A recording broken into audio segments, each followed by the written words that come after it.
Bien. Mm.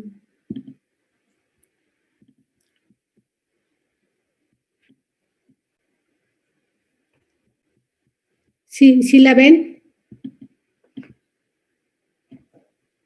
Sí. Muy bien.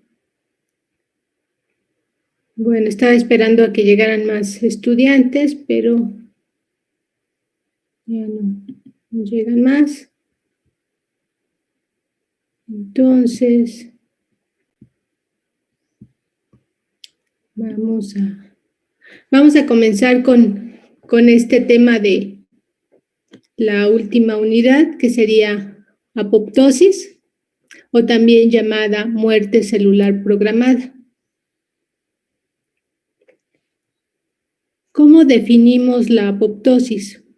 Pues la definimos como un proceso controlado que va a conducir a la muerte de la célula. Les seguiré mostrando en las siguientes diapositivas este proceso. Y existe otro proceso llamado, aquí hay un estudiante, existe otro proceso llamado necrosis. Y ese quiero que me den la definición de tarea. ¿Sí? ¿Qué es la necrosis?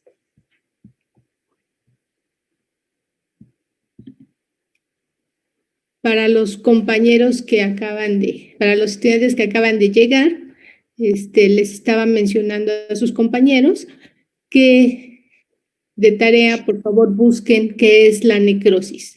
Ahorita les estoy poniendo aquí en esta diapositiva la definición de apoptosis.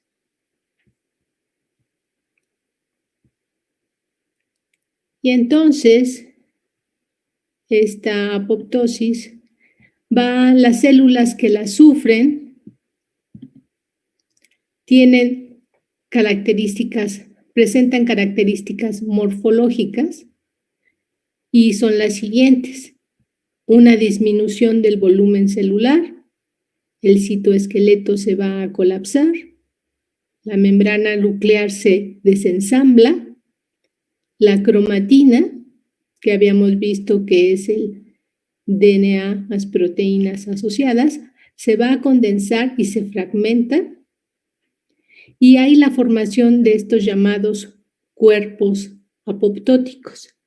Estos cuerpos apoptóticos van a ser fracciones o restos celulares que van a estar envueltos en una membrana lipídica, ¿sí?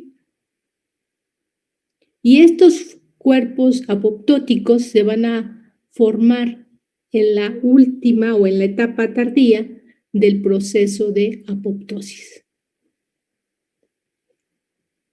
En nuestro organismo existen macrófagos que van a fagocitar rápidamente las células apoptóticas.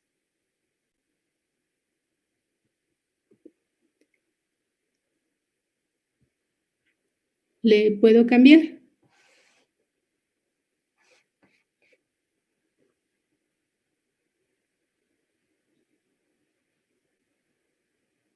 Sí, maestra. Ok, entonces se dice que la apoptosis es muy frecuente en los seres vivos y esta apoptosis, este proceso, se presenta tanto en el desarrollo de los seres vivos, aquí les pongo animales, también en las plantas, como ya en el organismo adulto. Les voy a dar unos ejemplos de la apoptosis presente en el desarrollo y también en los organismos adultos. Entonces, en la siguiente diapositiva les muestro cómo durante el desarrollo la apoptosis es esencial, en este caso, para la morfogénesis de pies y manos. Es decir, aquí tenemos estos si ven, serían unos deditos en la fotografía aquí de la izquierda. y entre ellos existe una membrana interdigital que los une. Entonces, si ven, hay unos puntitos donde está mi cursor, esos puntitos brillantes van a ser células apoptóticas. Entonces, al morirse estas células, ya desaparece esa membrana interdigital que conectaba a los dedos. Y esto mismo ocurre también en nuestros dedos de los pies. Entonces, en este caso, durante el desarrollo es importante la apoptosis, que ocurra este proceso. Este es otro ejemplo, es en el renacuajo, durante el proceso que es la metamorfosis, que cambia de renacuajo a anfibio. Ven cómo esta cola del renacuajo, aquí con mi cursor, desaparece para darnos ya este anfibio, esta rana. ¿Sí? Esta pérdida de esta cola es debido a que ocurre el proceso de apoptosis.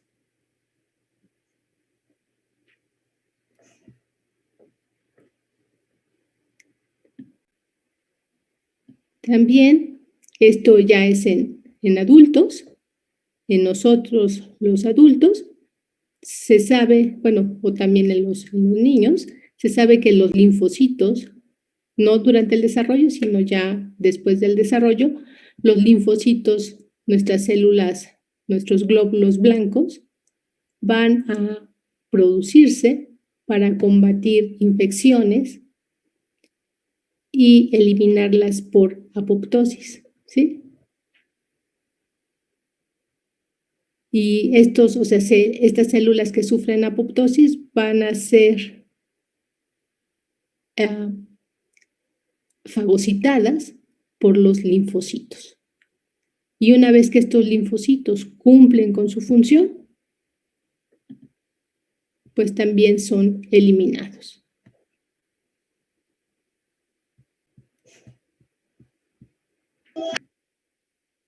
Ahora bien, hay un marcador y que ya habíamos visto anteriormente, un marcador bioquímico, en el cual es este lípido, la fosfatidilcerina, este fosfolípido, que sabemos que se encuentra en la monocapa interna de las células, ¿no? De la membrana plasmática de las células. Cuando ocurre este proceso de apoptosis, la fosfatidilcerina, este fosfolípido, se va a cambiar de posición y ahora se va a encontrar en la cara externa de la membrana plasmática. Y habíamos visto anteriormente que esta fosfatidilcerina a nivel de checándola con un marcador que es esta anexina 5, podemos visualizar que las células sufren apoptosis. Entonces, esta anexina 5 tiene un marcador, un fluoróforo, que nos permite ver a nuestras células apoptóticas. Esto sería, obviamente, bueno a nivel de cultivo celular.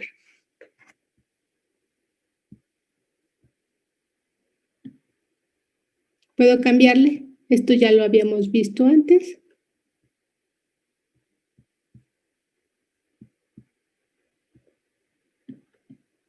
Otro marcador bioquímico que se sabe es la liberación del citocromo C. Esta proteína pequeña se va a liberar de la mitocondria y va a liberarse al citoplasma. Y este es otro evento que ocurre en la apoptosis. Más adelante les voy a mostrar unas diapositivas en relación a esta liberación del citocromo C. Y por qué es importante o cómo está involucrado este citocromo C en el proceso apoptótico. ¿Sí vamos bien?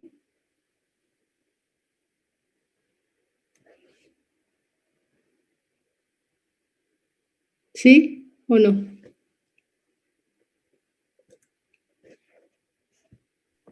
Sí, maestra. Sí, maestra. Bueno, entonces hay otro marcador que se llama túnel. Túnel es una, bueno, más que marcador, es una técnica. Y entonces esta quiero de tarea que me digan para qué nos sirve esta técnica de túnel en el proceso de apoptosis.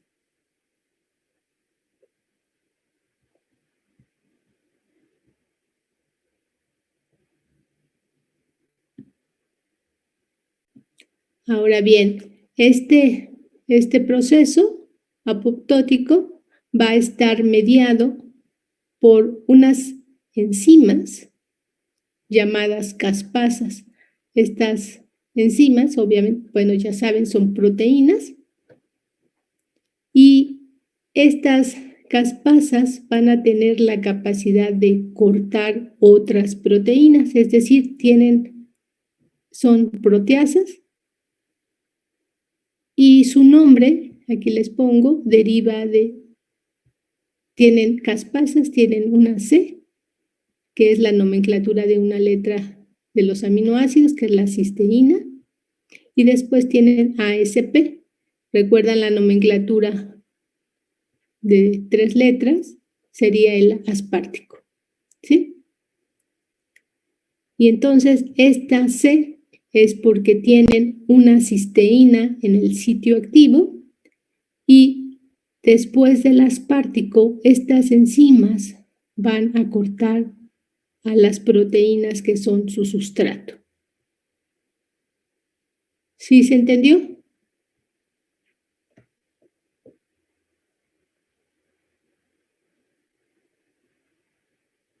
Sí, maestra. Ok. Entonces, ¿cuál es la nomenclatura de una letra del aspartico?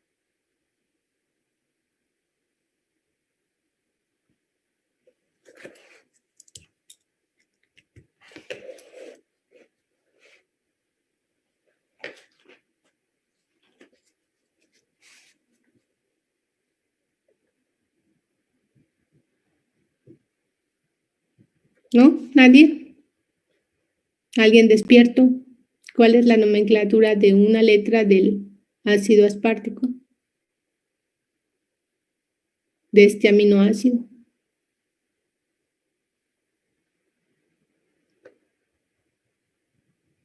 La letra D. ¿Para la D? A ver, el primero, ¿quién fue? Efraín. Efraín. Sí, Efraín. Es la letra D.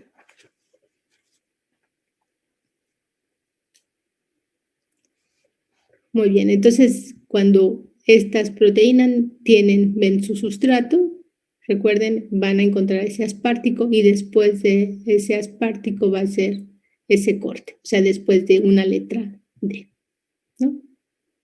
Bueno, sí, y lo ven en su... También lo dijo otra chica, creo. ¿Al mismo tiempo que tú?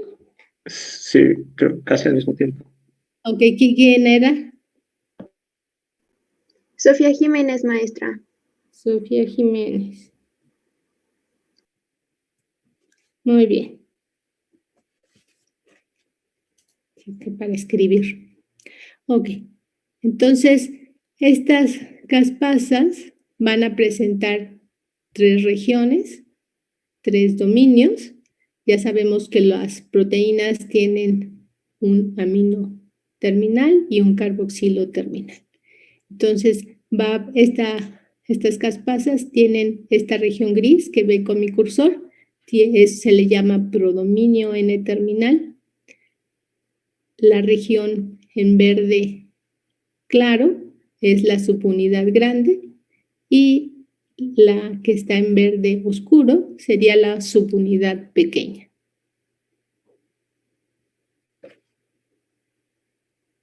Sabemos que los dominios, bueno, ustedes lo vieron en bioquímica, son zonas o regiones de la proteína donde hay un plegamiento, ¿no?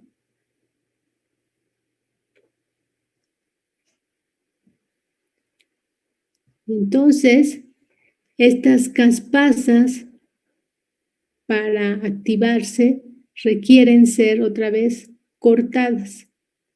sufrir una excisión, un corte. Cuando están primero como procaspasas, proenzimas, y están en una forma inactiva. Posteriormente, cuando sufren ese corte, entonces nos van a dar las caspasas ya en su forma activa.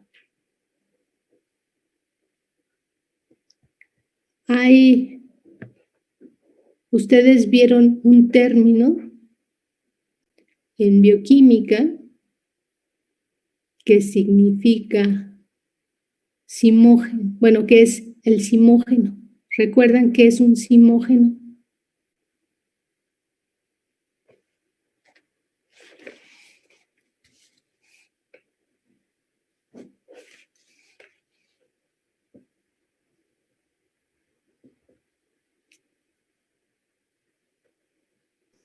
Es como una enzima inactiva, ¿no? O sea, que no cataliza. Entonces sería la forma inactiva de una enzima que requiere de un cambio bioquímico para ser la forma activa de la enzima, ¿no? En este caso, el cambio bioquímico que va a sufrir esta caspasa es ese corte, esa excisión. ¿Quién eres? ¿Sofía Jiménez? ¿Otra vez? Sí, maestra.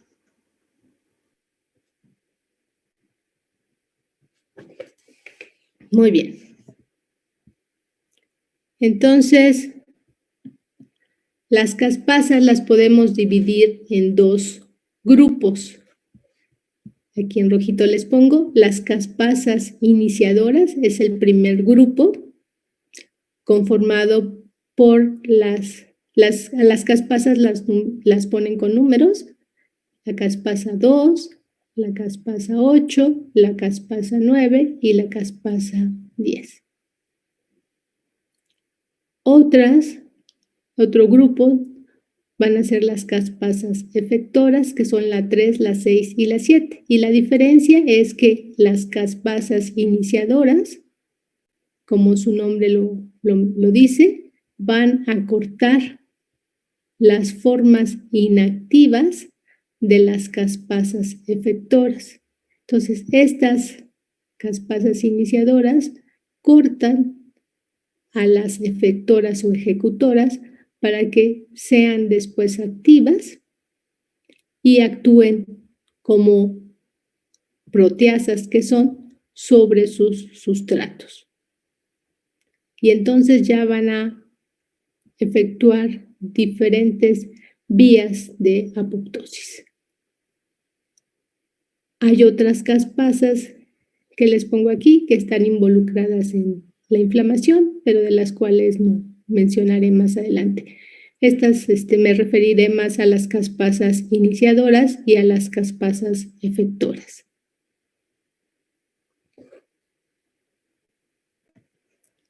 Más con las diapositivas siguientes, espero que quede más claro esto.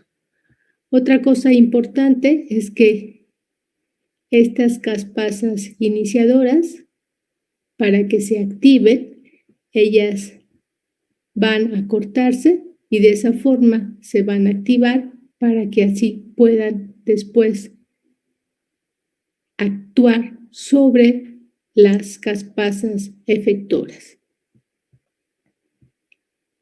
Se los voy a mostrar en las siguientes diapositivas.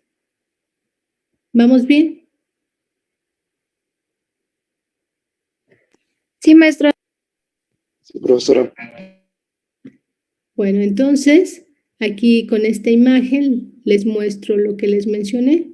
Entonces, aquí tenemos las caspasas. Hay un corte. Hay la pérdida del prodominio. Después hay un arreglo de la caspasa y además forman dímeros. Y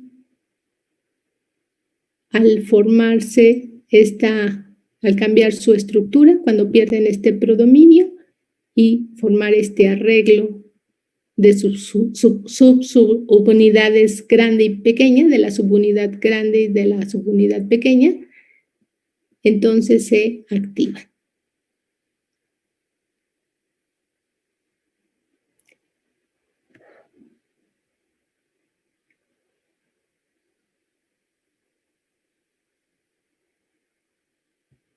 Entonces, se sabe que existen dos vías generales de la apoptosis, una llamada vía extrínseca y otra intrínseca. En el caso de la vía extrínseca, el estímulo que va a inducir la apoptosis viene del exterior y esta señal se recibe en la membrana plasmática de la célula. Entonces, la célula tiene que tener receptores para unir esta señal. Y ustedes recuerden, ya habíamos visto, pues, anteriormente en la unidad 1, cómo las células reciben diferentes señales y estos estímulos, estos ligandos, se unen a receptores en la membrana plasmática. ¿Sí recuerdan esa parte? Que esa molécula de señalización, ese ligando, esa hormona, se unía a un receptor en la membrana plasmática de la célula. Entonces, así, en este caso, esta vía extrínseca es como se va a activar. Y en el caso de la vía intrínseca, la señal apoptótica se va a producir en el interior de la célula.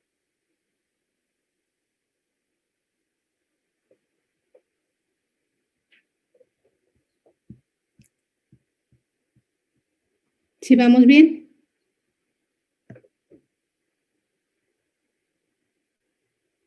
Sí, maestra. Bueno, entonces vamos con la vía extrínseca.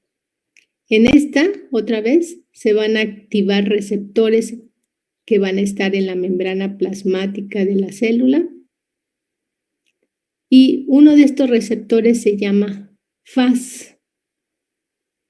Nada, les voy a dar este ejemplo. Entonces, este receptor Fas, sabemos que los receptores que están en la membrana plasmática tienen una región extracelular, una transmembranal, bueno, la mayoría, una transmembranal y una región intracelular. Entonces, este receptor Fas, esta región extracelular, va a ser otra vez la región donde una al ligando y la parte intracelular se le ha denominado dominio de muerte.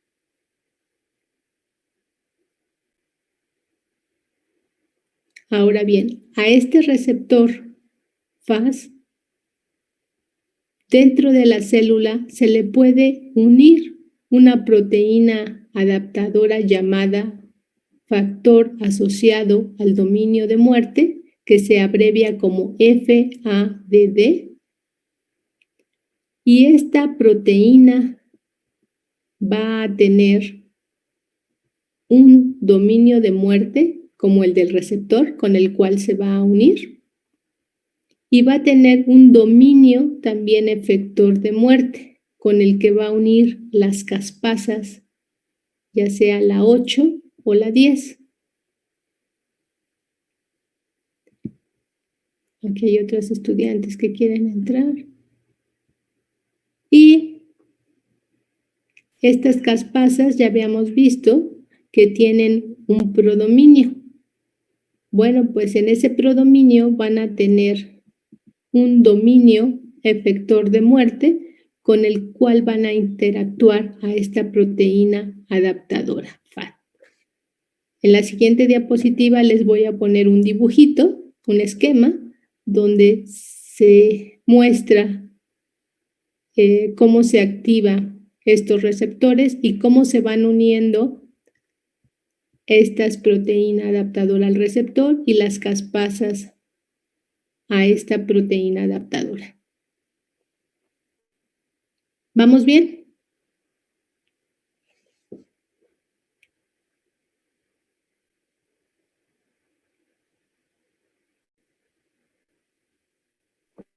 Sí. Bueno, entonces, en el siguiente dibujito, les muestro, aquí están nuestras células, si ven mi cursor. Aquí está, si ven el cursor, el receptor Fas, con su región extracelular, su segmento transmembranal y su parte intracelular. Entonces, este receptor Fas va a unir a su ligando,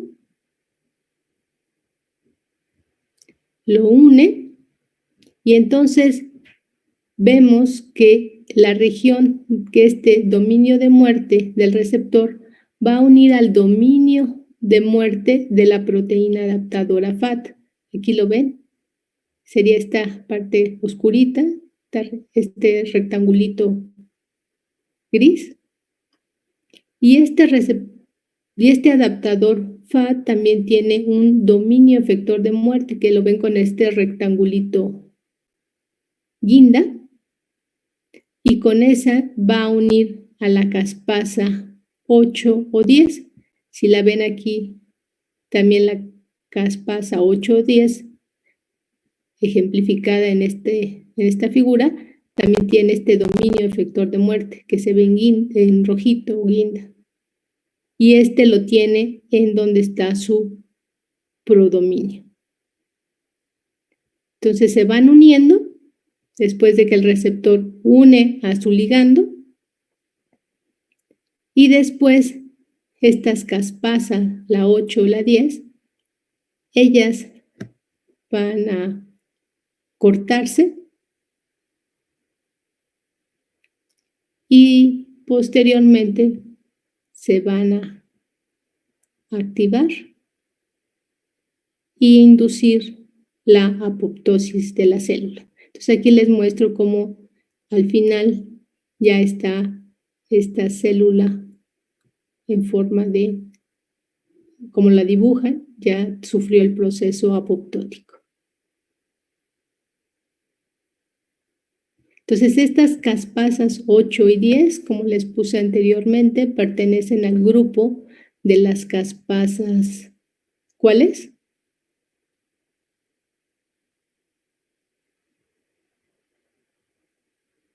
¿A qué grupo pertenecen las caspasas 8 y 10? A las iniciadoras. A las iniciadoras. ¿Sofía? Sí, maestra. Ok. Y entonces, si vemos del lado donde tengo mi cursor, del lado izquierdo, aquí es como, si vemos, es la procaspasa 8 y 10. Y cuando ya pierde este predominio, cuando ya es procesada, cortada, aquí, en donde está mi cursor, en la parte derecha, ya forma la caspasa activa. Antes es procaspasa y después es caspasa, porque ya está activa. ¿Sí se entendió? Entonces, si ven, es la interacción proteína-proteína con ciertos dominios que presentan estas moléculas.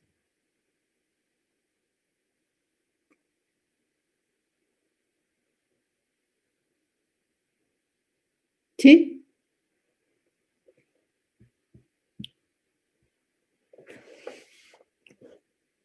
¿Sí quedó claro?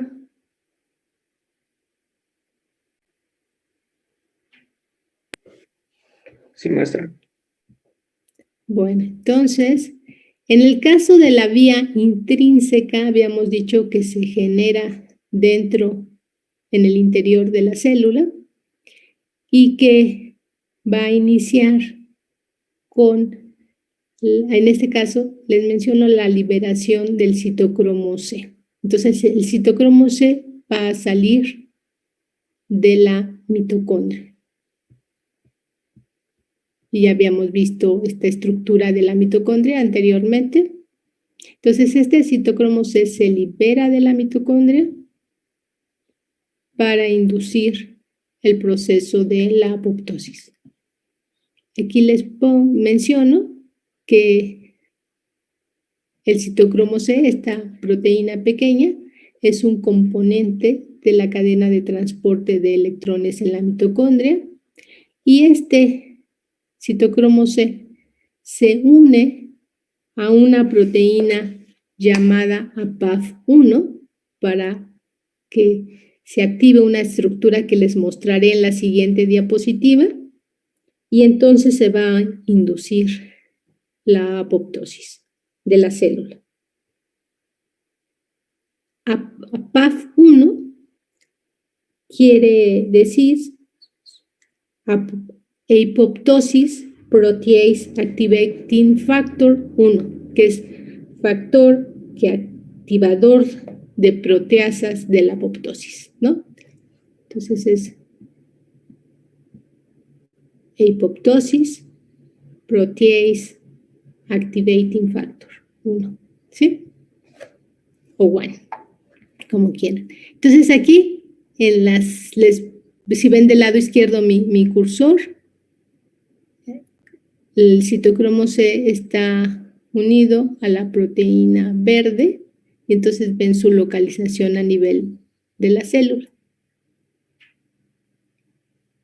Y esto es en células control, pero cuando las células las tratan con luz ultravioleta, vean cómo, para inducir apoptosis, vean cómo las células, como la localización de ese citocromo C, pues en algunas células ya no se distingue, ¿no? Esta localización que antes se veía en las células control, vean cómo ya no se observa en las células tratadas con V.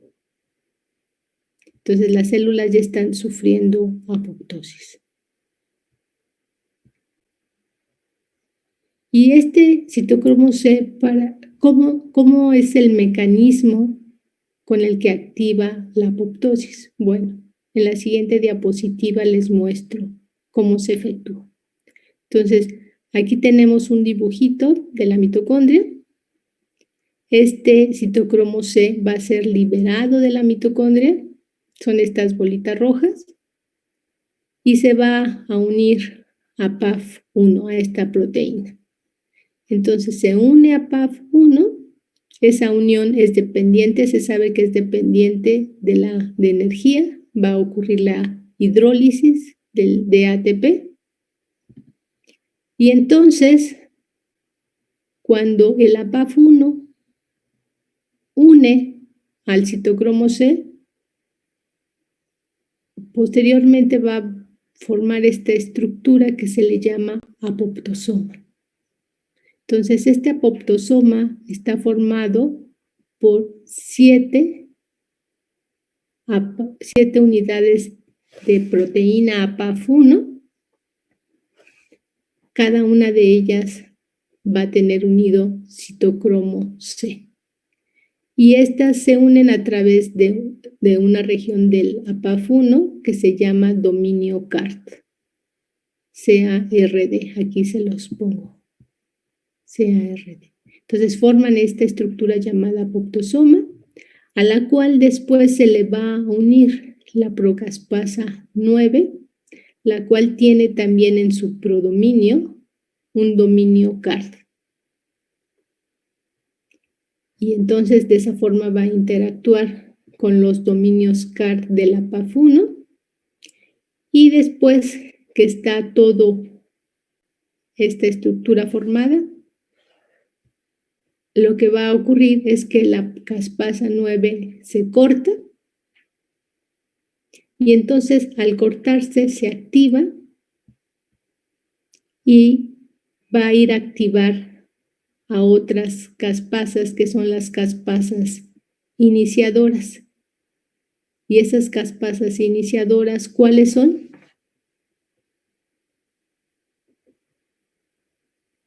Iniciadoras, efectoras o ejecutoras. La caspasa 9 es la iniciadora y va a ir a activar a las ejecutoras.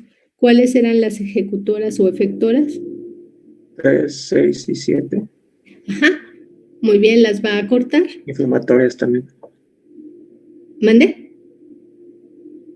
También nos mencionó de las inflamatorias, perdón. Sí, esas son, ajá, aparte. Nada más quería mencionárselas, pero principalmente se sabe que las ejecutoras o efectoras son la 3, la 6 y la 7, y entonces al cortarlas se van a activar varias vías de señalización y se va a inducir apoptosis. Pero para que vean, en este caso, esta vía intrínseca requiere la liberación del citocromo C, que el citocromo C se una a la PAF1, que el APAF1 se oligomerice, formando esta estructura llamada apoptosoma, al cual se va a incluir posteriormente la procaspasa 9 y posteriormente se va a activar.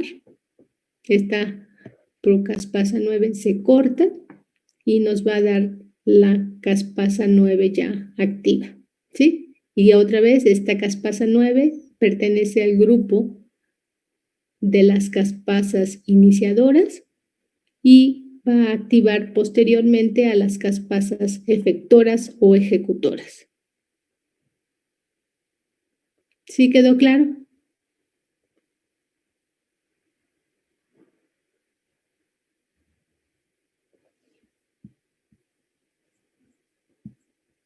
Ahora bien, ya le puedo quitar, cambiar.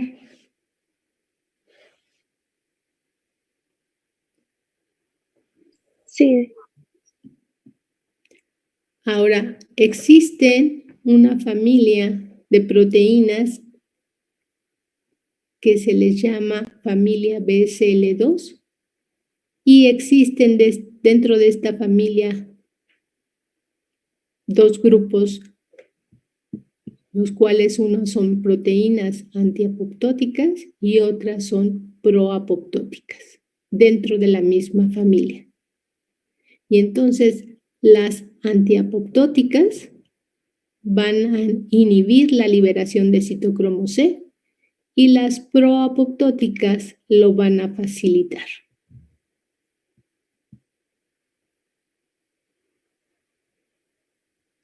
En la siguiente diapositiva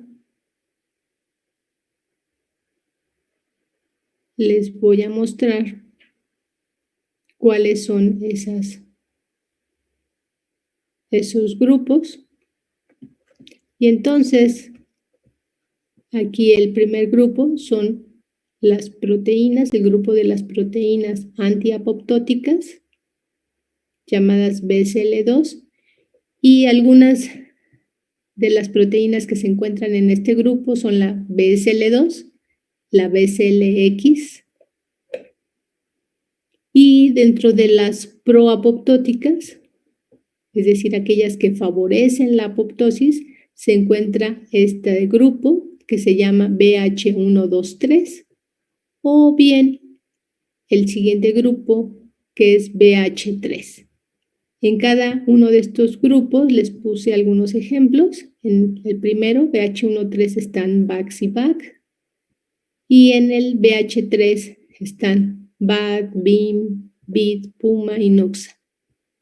Son proteínas que pertenecen a estos grupos y más adelante les mostraré algunos ejemplos de cómo actúan estas proteínas, ya sea antiapoptóticas o proapoptóticas. Y si ven, la diferencia de ellas es que En el caso de las primeras, el primer grupo, presentan estas regiones en colorcitos, ya sea rojo, azul, verde o amarillo, son las regiones de esta familia. El primero, las BSL2, presentan todas las regiones, de la 1 a la 4, en cambio las BH1, 2, 3, por eso reciben su nombre, porque solo presentan estas regiones, y BH3 recibe el nombre porque nada más presenta esta región. ¿Sí? Entonces es por eso que les pusieron diferentes nombres.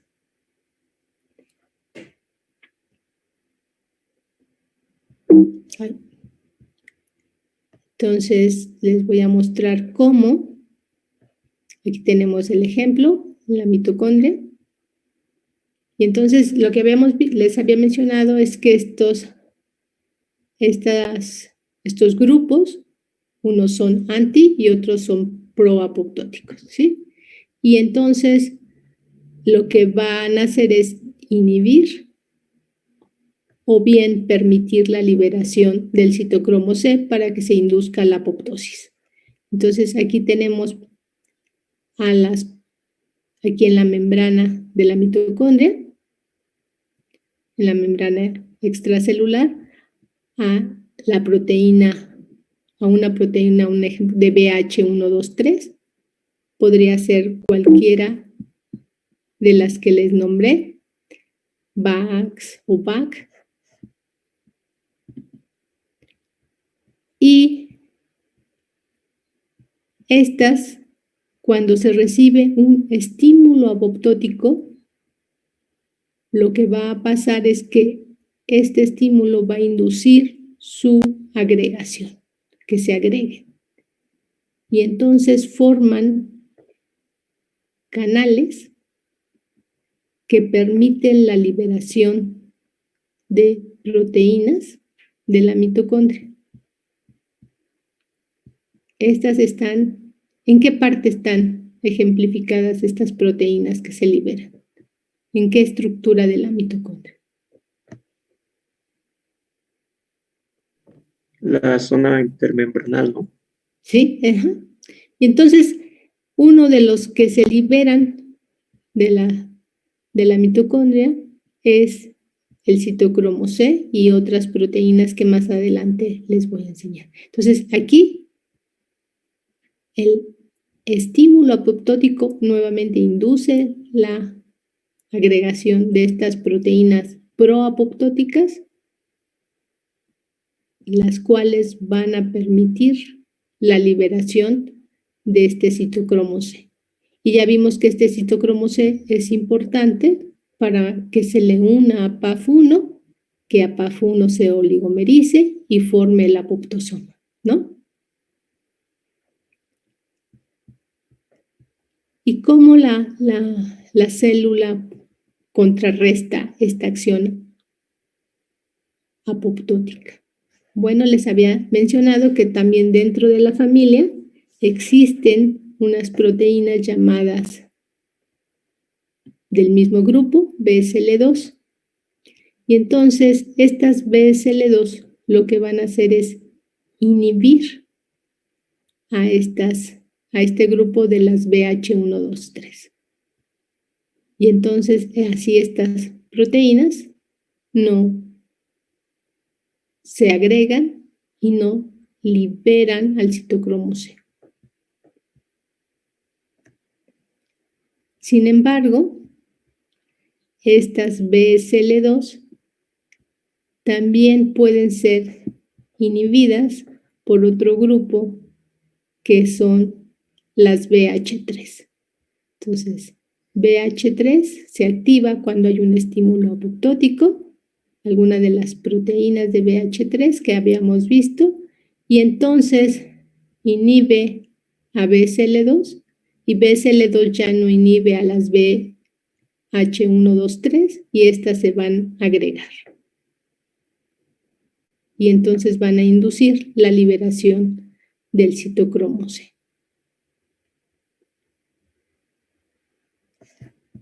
les voy a dar otros ejemplos de otras proteínas que actúan que actúan inhibiendo, por ejemplo, a las caspasas. Existen estas proteínas inhibidoras de las caspasas llamadas IAPs. Y entonces estas IAPs son, si las ven con mi cursor, son estas cafecitas que parecen copitas.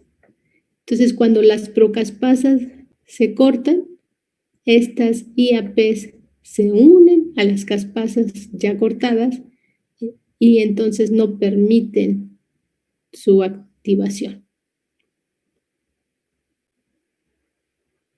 Sin embargo, aquí hay, si ven mi cursor, hay unas anti-IAPs.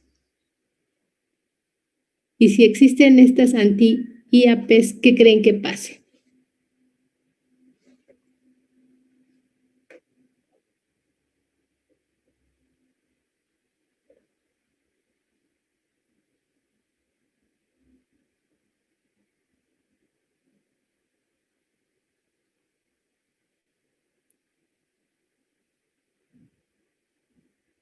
¿No?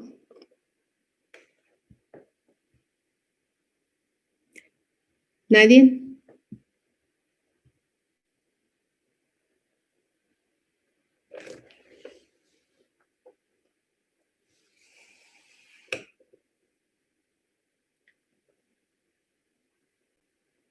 ¿No están despiertos? ¿Ya?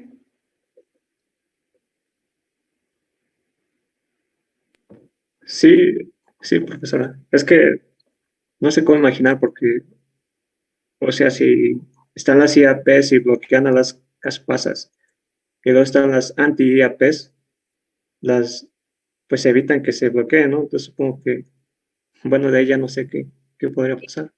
Exactamente. Entonces llega un estímulo apoptótico, ¿sí? Se agregan estas BH123, se secretan o se liberan de la mitocondria, el citocromo C, y también estas que parecen como nueces, que son las anti-IAPs, y entonces van a bloquear la acción de estas IAPs. Y entonces estas IAPs ya no pueden bloquear a las caspasas. Entonces, siempre que ocurre esta liberación, va a haber un estímulo apoptótico, ¿sí? Y ese estímulo apoptótico, como vimos, va a inducir que estas proteínas proapoptóticas se agreguen y liberen a estas proteínas de la mitocondria, las cuales, pues ya aquí está el ejemplo, inhibir o bloquear la acción de las IAPs, de estas proteínas que bloquean a las caspasas, y también la liberación del citocromo, que va a inducir la formación del apoptosoma, otra vez formado por APAF1 y por la procaspasa 9, la cual se va a activar y entonces ya va a inducir o activar a las otras